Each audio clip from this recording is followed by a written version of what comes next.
Help continues to pour in from different countries as India continues to reel under the second wave of COVID-19.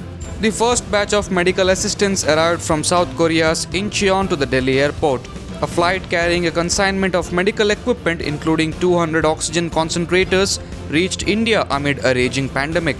MEA spokesperson Arindam Bagchi took to Twitter and thanked South Korea for extending their helping hand. Cooperation with the Republic of Korea continues. Consignment of medical equipment including 200 oxygen concentrators arrives. Appreciate this support from our partner. Earlier, the Indian embassy in Seoul had said that it extends solidarity with India to fight against the virus. As the foreign countries continue to support India, 2 flights from Switzerland and Netherlands arrived at the airport in New Delhi as well. The flight carrying medical supplies like oxygen concentrators and ventilators reached the country. Earlier, India had received a consignment of 600 oxygen concentrators and ventilators from Switzerland as part of humanitarian assistance.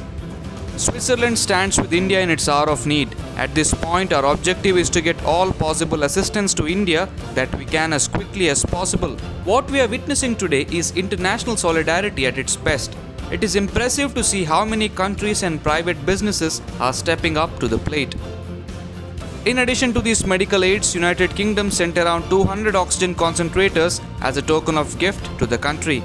Even the French government delivered medical oxygen to India to support the country amid the surge in COVID-19 cases. INS Tarkash arrived in Mumbai carrying 2 cryogenic tankers with 20 empty liquid medical oxygen, each as a part of Operation Setu 2.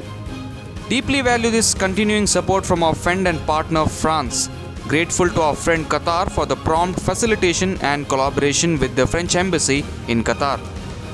Earlier, India had received essential medical supplies from Qatar, Kuwait, Ireland, United States, Hong Kong and many other nations across the globe. India has been constantly witnessing glaring gaps in the healthcare system where the hospitals are running out of oxygen supply, due to which thousands of people have lost their lives.